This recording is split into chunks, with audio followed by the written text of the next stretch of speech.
प्रखंड से आए हुए तमाम शिक्षक शिक्षिका और खास करके रजौली, सिरदरा, गोविंदपुर, नरहट के प्रखंड अध्यक्ष और कई प्रखंड अध्यक्ष जो है आज चुनाव ड्यूटी में लगे हुए। सभी लोगों से हमारी बात हो रही है। रविंद्र पांडे जी हो, शंभू यादव जी हो, ये तमाम लोगों से बात हो रही है। राजेंद्र जी हो, राजेंद्र जी आ भी रहे होंगे, ब्रजेश भाई हो, सभी लोगों से बात हो रही है। क्योंकि आज की जो लड़ाई है ये पानीपत का तीसरी लड़ाई, बैटल ऑफ थर्ड, और सरकार को इस धारणा के माध्यम से हम आगाह करना चाहते हैं कि अगर अभी भी आप नहीं सुधरे, अभी भी शिक्षकों के जो मांगे हैं उस पर विचार नहीं किए, तो 31 मई को एक बड़ा आंदोलन पुनः पाटलिपुत्र की धरती पर होगा, जिसमें सरकार की चूल हिल जाएगी। क्योंकि यह तमाम जो मामला है 4 लाख शिक्षकों का मामला है। और आप जानते हैं साथियों कि जो हमारे साथी बैठे हुए हैं, जिला उपाध्यक्ष सुरेंद्र प्रसाद लालो जी, जिला सचिव अजय जी, जिला सचिव अनिरुद्ध जी, मीडिया प्रभारी अरुण जी, रजौली प्रखंड अध्यक्ष अजीत सिंह जी, सिदरा प्रखंड अध्यक्ष शफीकुद्दीन जी, गोविंद प्रखंड अध्यक्ष अजीत जी, महबूब आलम जी मीडिया प्रभारी, और तमाम महिलाएं। कुछ लोगों का हम नाम चेहरा तो याद सभी लोगों का है, नाम थोड़ा सा भूल जाते हैं, लेकिन हम देख रहे हैं वही चेहरा है जो पिछले बार भी ये लोग धरना में 19 मार्च का जो लोग प्रतिरोध, ये 19 मई को प्रतिरोध मार्च कर रहे थे, उसमें भी लोग सब महिलाएं थी, आज भी हैं। ये हम इन सबों का नाम की पुनरावृत्ति हम इसलिए कर रहे हैं कि लंबे समय से हमारे साथी लोग आंदोलन में हैं, और उसी का परिणाम है कि 1500, 4000 से आज 44,000, 45,000 की स्थिति में हम पहुंच गए। लेकिन सरकार आपको पुनः परीक्षा लेने की बात कही है। परीक्षा से हम लोग घबराते नहीं हैं, परीक्षा तो हम लोग देते रहते हैं, लेकिन यह तरीका कुछ गजब का है।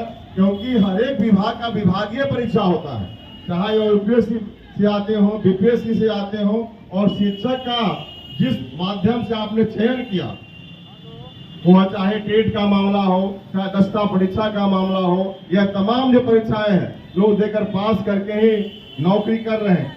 उसके बाद पुनः बीपीएससी के माध्यम से जो आपने परीक्षा लेने का किया, तो ये विभागीय होना चाहिए, न कि न्यू फ्रेशर के साथ उन लोगों को परीक्षा लिया जा रहा। यह एक नई विडंबना है जो शिक्षकों के साथ कहीं न कहीं अपमानित करने का काम है, ठगने का काम है। यह महागठबंधन की सरकार, माननीय मुख्यमंत्री नीतीश जी और माननीय उप मुख्यमंत्री तेजस्वी यादव जी को हम लोगों ने बड़े ही मेहनत के साथ सत्ता पर लाने का काम किया।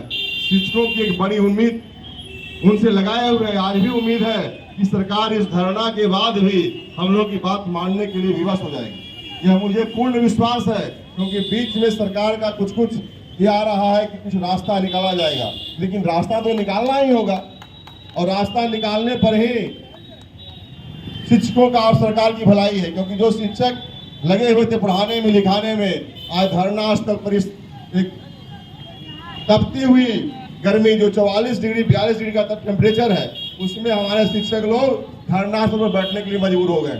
शिक्षिकाएं बहनें भी यहाँ बैठी हुई हैं, क्योंकि सबको पता है कि उनकी यह एक महत्वपूर्ण लड़ाई है। इन्होंने 15-20 साल सेवा की। कुछ शिक्षक साथी का जब अभाव रहता है तो दर्द भी होता है, क्योंकि अगर नहीं रहते हैं तो कमजोर महसूस करते हैं। लड़ाई बहुत महत्वपूर्ण मोड़ पर है, और इस लड़ाई में सबों की भागीदारी होना अति आवश्यक है।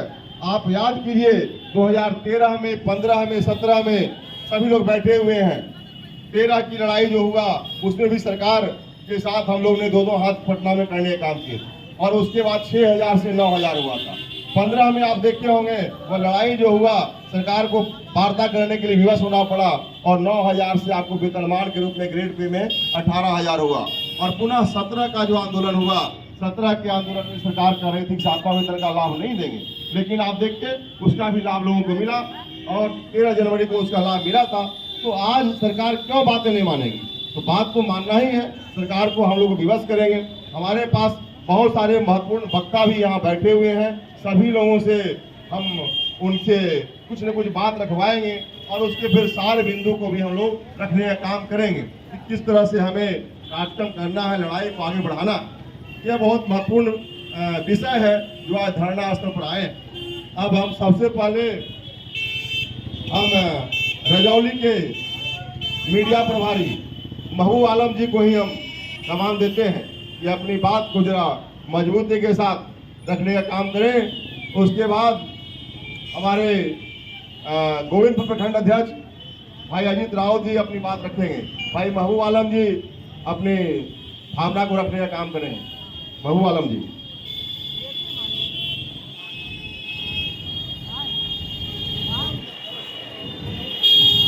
सभी साथियों, आज हम लोग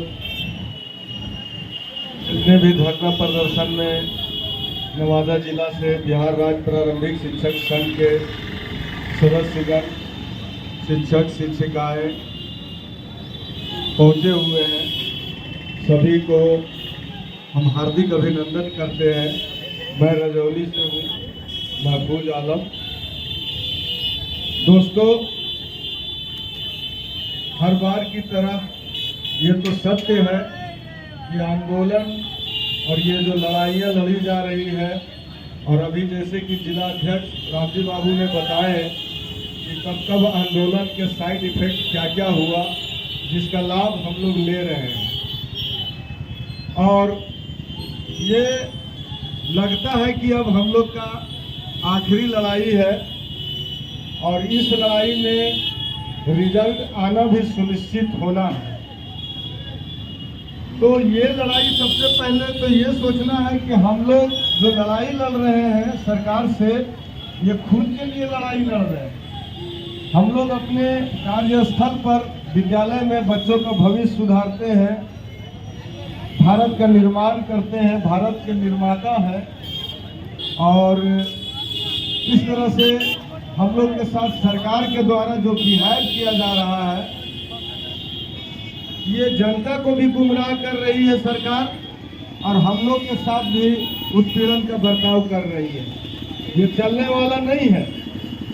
साथियों, जिस तरह से शिक्षकों के साथ आए दिन पदाधिकारियों के तरफ से दोहन किया जाता है, इससे शिक्षक से बहुत अच्छा उम्मीद नहीं रखना चाहिए। शिक्षक